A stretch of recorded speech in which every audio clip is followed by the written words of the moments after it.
Hello guys, welcome to this channel again. I am Simran Sharan, chemistry teacher. So guys, this is my first video on this channel. As you know, this is Chirag Tutorials. So students, today we will learn about the basic concepts in naming of any carbon compounds. So what does written here on the blackboard is hydrocarbons. What does that mean? It means those compounds which are made of hydrogen and carbon as well, यानी वो सारे compounds जो hydrogen और carbon bonds के साथ आप naming करेंगे उनको आप हाइड्रोकार्बन्स कहेंगे, right? So on the basis of that hydrocarbons are basically divided into two groups. First is aliphatic, or you can call it as acyclic or open chain hydrocarbons, right? And number two is cyclic hydrocarbons, closed chain hydrocarbons. आप इन्हें दोनों में से कोई भी name दे सकते हैं, right? So aliphatic hydrocarbons के अंदर आपको दो टाइप के और सब कैटेगराइजेशन मिलेगा, and that is the saturated hydrocarbons and the second one is unsaturated hydrocarbon chains. So what does that mean? Saturated and unsaturated hydrocarbons. Saturated hydrocarbons are those hydrocarbons which can share their bonds, or carbon can share their bonds with another carbon with single bond. What does that mean? It means carbon carbon के साथ सिर्फ अगर एक bond, that is the sigma bond sharing करता है, तो वो हो जाते हैं आपके कौन से वाले hydrocarbons? Saturated hydrocarbons. And the other category is unsaturated hydrocarbons. It means अगर कार्बन कार्बन के साथ डबल बॉन्ड बना रहा है, दैट मींस वो कौन सा अनसैचुरेटेड हाइड्रोकार्बन है? Alkenes. And second is alkynes, that is carbon अगर कार्बन के साथ ट्रिपल बॉन्ड की शेयरिंग कर रहा है, दैट इज वो कौन सा अनसैचुरेटेड हाइड्रोकार्बन होगा? Is alkynes. सो हम नेमिंग भी उसी के बेसिस पे करेंगे, okay?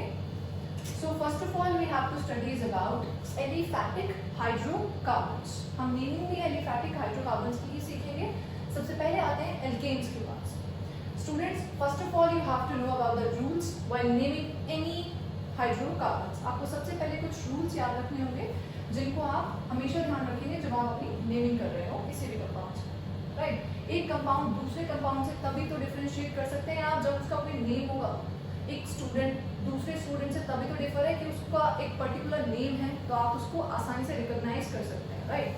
So in that case alkanes, सबसे पहले हमें ये देखना होता है कि कार्बन की नेमिंग करते time number of carbons maximum, right? Maximum number of carbons हमारी चेन में कहाँ पर आ रहे हैं. So that is, first of all you have to start your naming, right? Naming करने से पहले भी आपको एक चीज ध्यान रखनी है, that is numbering of carbon chain.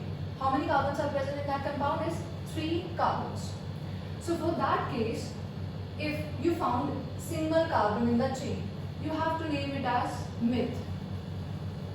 If you found carbon 2, then the name starts with eth.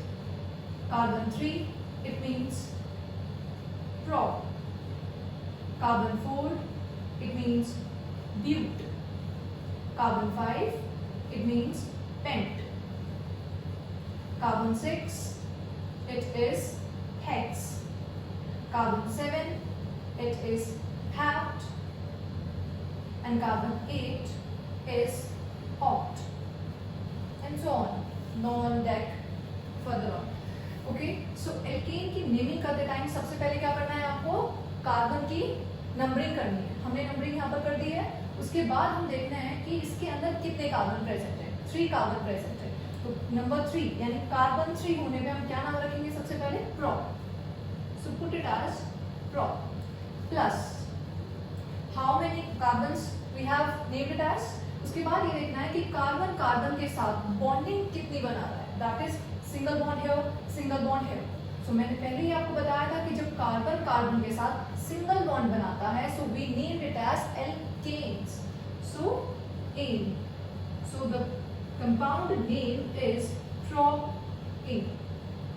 Okay, let us take another example of alkanes. Even carbon, carbon. Okay, start numbering the carbon chain. Number 1, number 2, number 3, number 4 and number 5. Students, you can count your carbon chain even from the backward side also. 1, 2, 3, 4, 5. How many carbons? 5 carbons. So सबसे पहले आप carbon की counting करेंगे, उसके बाद आप देखेंगे कि इसके अंदर कितने कार्बन प्रेजेंट है, 5 कार्बन्स. सो 5 कार्बन्स के लिए हमें बेसिक नेम देना है सबसे पहले pent. And all the carbons are singly bonded, then ane as a suffix you have to add. Okay, so the carbon compounds which have 5 carbon and all of them are singly bonded, then we named it as pentane. Okay, now another example.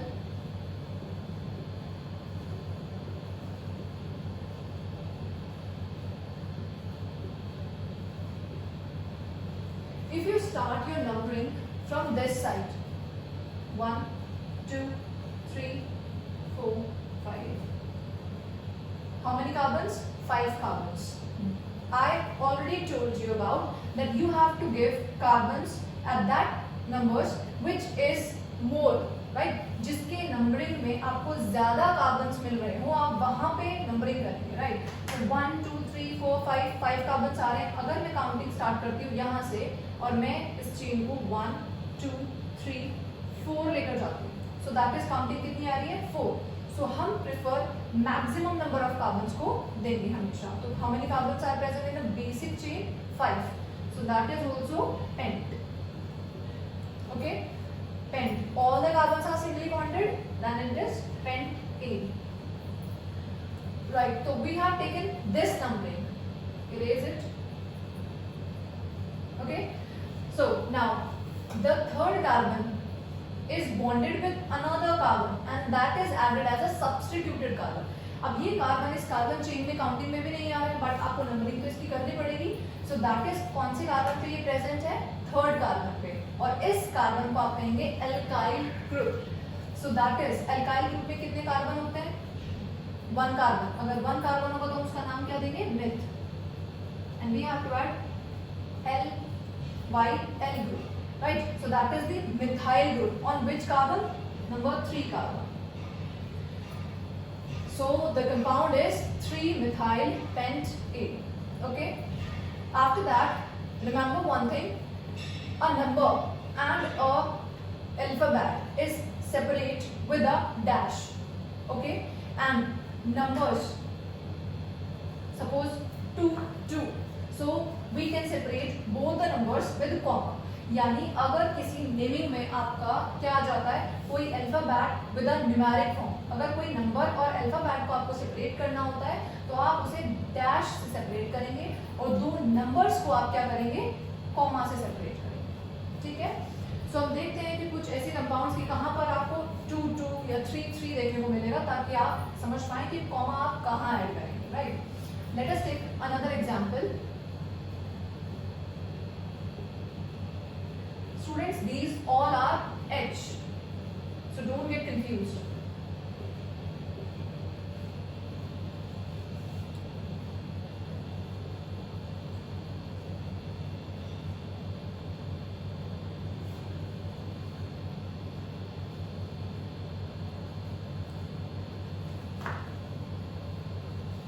Okay, so we start our naming from which carbon? Another carbon or it has. Okay. So this is our compound. Naming start from this carbon. 1, 2, 3, 4, 5, 6 and 7. Longest chain, 7 carbon, hept. Write it as hept. All the carbons are singly bonded, then it is ene. ठीक है. सबसे पहला काम है आपका carbon की counting करना. Maximum number of carbon आपके चेन के अंदर आने चाहिए. सेकेंड आपका काम होता है, सबसे पहले ये देखिए कि कार्बन जितने भी लिंक्ड हो रखे हैं वो सिंगली बॉन्डेड है, डबल है या ट्रिपल बॉन्ड है. सारे सिंगली बॉन्डेड है, then you have to add ane. As a suffix.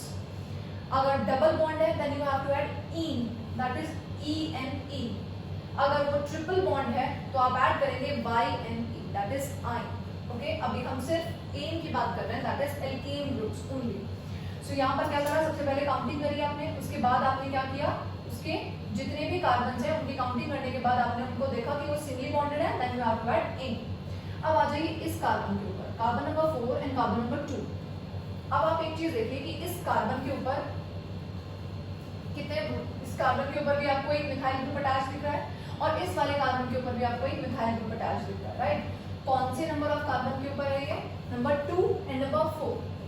Okay, अच्छा अब नंबर 2 यानी कि नियरेस्ट कार्बन की हमें उसे नेमिंग देनी होती है. तो नंबर 2 पे भी हमारा मिथाइल ग्रुप है और नंबर 4 पे भी हमारा मिथाइल ग्रुप है. तो सबसे पहले क्या करेंगे आप, methyl groups, 2 methyl groups are present in that compound, so you have to add dimethyl. Okay, so write it here, dimethyl. आपके नंबर ऑफ कार्बन, मतलब कौन से कार्बन पे वो प्रेजेंट है, नंबर 2 कार्बन पे और नंबर 4 कार्बन पे. तो number 2, number 4 and dash. 2 numbers are separated with comma and 1 number and the alphabetical orders are separated with dash. So what does that mean? It means the compound name is 2,4-dimethyl haptate. Done?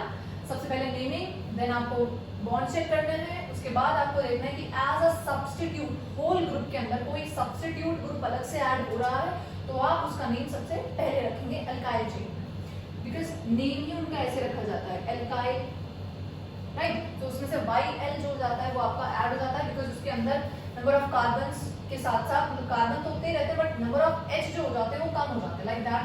अगर मैं name आपको कहूँ alkene chain के अंदर ही आपको बताना है CH4, इसका क्या मतलब है, सबसे पहले आप ये देखिए कि कार्बन कितने हैं इसके अंदर, सिंगल. सो जैसे ही आपको दिखाई देगा नंबर ऑफ कार्बन कितने हैं, 1, सो आप नाम रखेंगे मिथ, राइट. सारे के सारे कार्बन के साथ जितने भी H अटैच है वो सारे सिंगली बॉन्डेड है, so you named it as ane, as simple as that. So that is methane. But students, if I remove this hydrogen, अगर मैं यहाँ पर एक हाइड्रोजन की डेफिशिएंसी कर दूं या मैं एक हाइड्रोजन कम कर दूं इसमें से, तो अब इसका नाम आप रखेंगे एल्काइल. एल्काइल मतलब एल ग्रुप तो मिथ ही होगा, राइट. साथ में YL ऐड हो जाएगा because of the deficiency of one hydrogen atom in that group. So that is name as methyl. अगर CH4 है तो आप उसे रखेंगे मीथेन, और अगर वो CH3 हो जाता है that is known as methyl group. Okay, so this is about alkanes, right. अब एल्केन्स में आपने 2, 4 मतलब डाइमिथाइल्स, 2 मिथाइल ग्रुप अटैच हो जाते हैं, तो भी आप कर सकते हैं आसानी से naming. Okay, so after that take another example. If any functional group came in your compound, अगर कोई फंक्शनल ग्रुप आपके कंपाउंड के बीच में आ जाता है तो आप उसको नेमिंग कैसे करेंगे, CH3, CH2Cl, CH2, CH3, right. आपको इसे ओपन भी करना आना चाहिए, राइट. इसको चेन को ओपन करना भी आना चाहिए, और आप उसको शॉर्ट में कैसे लिखेंगे वो भी आपको पता होना चाहिए, right. CH3, CH2 and CH2Cl and CH3. So this is the same, right. Representation आपको ऐसे भी पता होना चाहिए और रिप्रेजेंटेशन आपको ऐसे भी पता होना चाहिए, राइट. इसमें आसान से आप इनकी नेमिंग कर सकते हैं. तो सबसे फर्स्ट काम क्या है हमारा, नंबर दीजिए कार्बन चेन, 1, 2, 3 and 4. मैंने बताया था आपको कि आप नंबरिंग जो है बैक साइड से भी कर सकते हैं. सोचिए कि हम यहाँ से भी करके देखते हैं, 1, 2, 3, 4. अगर हम नेमिंग ऊपर से करते हैं, that is in the forward direction, अगर हम इस तरह से नेमिंग कर रहे हैं तो आप ये देखिए कि आपका जो सब्स्टिट्यूटेड ग्रुप है वो कौन से नंबर कार्बन पे बैठ रहा है. अगर आप काउंटिंग इधर से स्टार्ट कर रहे हैं 1, 2 नंबर पे, ओके. अगर आप काउंटिंग इधर से शुरू करते हैं तो वो कौन से नंबर पे बैठ रहा है, 3rd कार्बन पे. सो आप हमेशा प्रेफरेंस उस कार्बन को देंगे जिसपे आपका कोई भी कार्बन एज सब्स्टिट्यूट ऐड हो रहा है और वो लीस्ट नंबर ऑफ कार्बन या लीस्ट नंबर पे वो पहुंच रहा है. दैट इज अगर हम काउंटिंग यहाँ से शुरू कर रहे हैं तो वो 2 नंबर पे आ रहा है ना, तो हम इस वाली काउंटिंग को प्रेफरेंस देंगे rather than this one. Okay, so आप इसे हटा दीजिए, ठीक है. Okay, after that how many carbons, 4. 4 carbon bute. All those carbons are singly bonded A, right? After that, this is the substituted group which is known as chlorine, but हम उसका chlorine name नहीं रखेंगे, that is chloro. So always put that before the main homologous series. आप हमेशा main जो आपने carbon का name रखा है उस नेम से जस्ट आप पहले रखेंगे कोई भी सब्स्टिट्यूटेड ग्रुप है, जैसे कि हमने इस वाले में भी ऐसे किया, राइट? हमने मिथाइल ग्रुप को फ्रंट में रखा और आपका मेन जो कार्बन चेन का नंबर है वो आपने बाद में रखा. ये नाम हो गया आपका क्लोरोब्यूटेन. क्या नाम कंप्लीट है? अब नहीं, अभी ये नाम कंप्लीट नहीं है बिकॉज आपने कार्बन, कौन से कार्बन पे क्लोरीन ग्रुप अटैच है तो आपने बताया ही नहीं, राइट? तो कौन से नंबर कार्बन पे? 2 chloro. So 2 chloro, that is the number and that is the alphabet. So you have to separate down with a dash. Okay, so that is simple. 2 chlorobutane. इसमें भी आप सेव कर सकते हैं. इसमें तो आप इजीली देख सकते हैं कि कार्बन के सबसे नियरेस्ट जिधर से आप काउंटिंग स्टार्ट कर रहे हैं उधर ही आपका क्या आना चाहिए? क्लोरीन आना चाहिए. मतलब जो भी आपका सब फंक्शनल ग्रुप अटैच हो रहा है वो नियरेस्ट कार्बन के पास बैठना चाहिए. ओके, अच्छा, ओके. अब एक और कंपाउंड लेते हैं जिसमें आपको CH3 मिला है, CH2 CH Br, CH2 CH Cl. Okay, so counting कहां से स्टार्ट करेंगे आप? जिधर से आपका क्लोरीन ग्रुप में मतलब कोई भी ग्रुप अटैच हो रखा है वो सबसे नियरेस्ट कार्बन पे बैठ रहा है. सो हम काउंटिंग स्टार्ट करते हैं यहाँ से 1 2 3 4 5. ओके, लॉन्गेस्ट चेन हो रखी है, सबसे पहले नेम रखिए 5 कार्बन्स. दैट मींस यहाँ देखिए 5 कार्बन के लिए आएगा pent. All the carbons are singly bonded, simple as that, pentane. Okay, अब पेंटेन के बाद आप ये देखिए कि नंबर 1 कार्बन पे तो आ रहा है आपका क्लोरीन और नंबर 3 कार्बन पे आ रहा है आपका bromine. So that is chloro and bromo, right?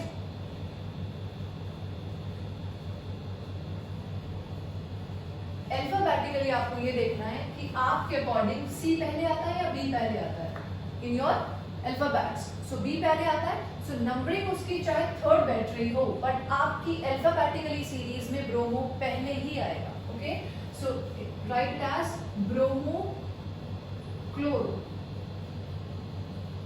Okay, अब ब्रोमो कौन सी पोजीशन पर है? Third. So 3 bromo chloro pentane. अब मैम पूछोगे आप लोग कि मैम आपने क्लोरीन की पोजीशन क्यों नहीं बताई? Because it is present on the carbon number 1. So you don't need to mention the carbon number 1 or position of carbon 1. If you want, then you can write it as also 3 bromo 1 chloro pentane. Okay,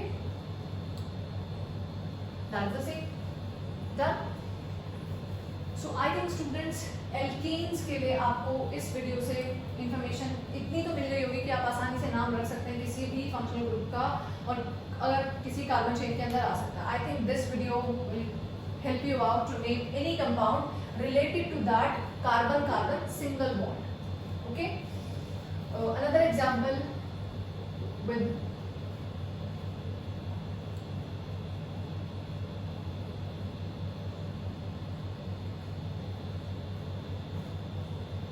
this.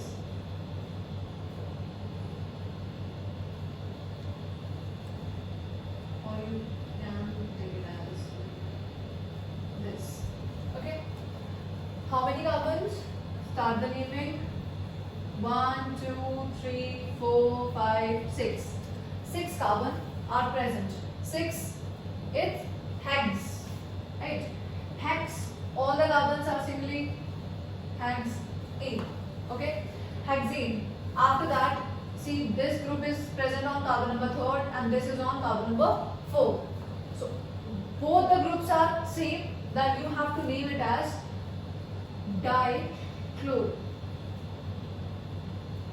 dichlorohexane.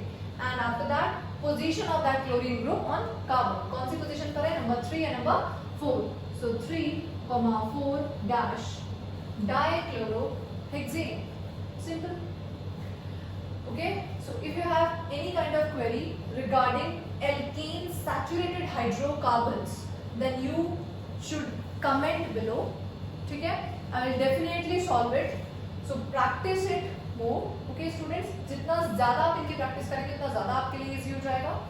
And this is the basic video of alkanes hydrocarbons. This is more helpful for class 10 students while naming in your chapter carbon and compound. बहुत ज़्यादा important है. उस time पे आप बहुत ज़्यादा confuse हो जाते हैं कि कहाँ कैसे naming start करनी है. So just go through the rules. First rule is, firstly you have to number the carbon chain. Longest carbon chain को आपको naming करनी है. ठीक. Number 2, जितने कार्बन आ गए हैं उसके अकॉर्डिंग आप टेबल में देख के आप ये तो याद भी कर सकते हैं. That carbon number 1 myth, carbon 2 इथ, 3 prop, 4 ब्यूट, 5 pent, 6 hex, right, 7 hapt, 8 oct, 9 non. So this is the pattern. After that आपने क्या कर दिया, नंबरिंग कर दी, आपने नाम रख दिया उसका according to carbon present in that compound. उसके बाद आप ये देखेंगे कि उसमें कार्बन के अंदर बॉन्डेड कैसे कर रखा है. सिंगली बॉन्डेड है, put it as in as a suffix. इन ऐड करा उसके अंदर आपने. ओके, उसके बाद आप देखेंगे कि उसमें और अदर कोई सब्स्टिट्यूटेड ग्रुप अलग से तो नहीं ऐड हो रहा जो आपने काउंटिंग में काउंट ही ना किया हो. उसके बाद आप उसको नाम रखेंगे, लेकिन उसे रखेंगे उस मेन चेन के नाम से पहले. ओके, दैट इज कोई भी फंक्शनल ग्रुप भी हो सकता है. अभी फंक्शनल ग्रुप भी आएंगे आपके इसमें. ठीक है, and I will tell you about the functional groups in the next upcoming videos about functional groups, all of that, like alcohols, carboxylic acids, aldehydes, ketones, because उनमें आपको थोड़ा सा ध्यान रखना पड़ेगा उनकी suffix क्या यूज कर रहे हैं आप. ठीक है, तो उनके नेमिंग करते टाइम आपको इन चीजों को बिल्कुल ध्यान रखना है. So I think this will help you out to name all the hydrocarbons. Okay students, so if you like the video, please like this video and subscribe the channel and comment below if you found any kind of query regarding this. So जिस भी topic पे आपको कोई video चाहिए होती है, please let me know and I will definitely provide that video. Okay, so all the best. Thank you.